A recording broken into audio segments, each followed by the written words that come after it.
তওবা মানে প্র্যাকটিক্যাল। তওবা শব্দ অর্থ হলো ফিরে আসা। তুমি আগে যেখানে ছিলে ওখান থেকে ফিরে আসা। তুমি আগে নামাজ কাজা করতা, ওখান থেকে ফিরে আসে নামাজি হতে হবে। তুমি যাকাত দাও নাই, যাকাতগুলো আদায় করতে হবে। হজ করো নাই, হজ করতে হবে। আমার ভাইয়েরা, আপনাদের মধ্যে যারা বালেগ হয়েছেন, আমাদের মেয়েরা, আমার ওয়াজ যারা শুনতেছেন, যারা বালেগ হয়েছেন, কত সালে আপনি বালেগ হয়েছেন? 19 কত সাল, 2000 কত সালে আপনি বালেগ হয়েছেন? কবে থেকে আপনি বালেগ হয়েছেন? যখন থেকে বালেগ হয়েছেন তখন থেকে 5 ওয়াক্ত নামাজ ফরজ, কিন্তু আপনি 5 বছর নামাজ পড়েন নাই, 10 বছর নামাজ পড়েন নাই।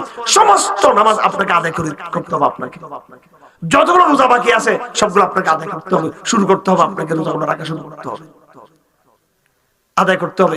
যদি না পারেন, বৃদ্ধ হয়ে গেছেন, বুড়ো হয়ে গেছেন, অসুস্থ হয়ে গেছেন, তাহলে এগুলো ফিদিয়া আদায় করতে হবে, কাফারা আদায় করতে হবে।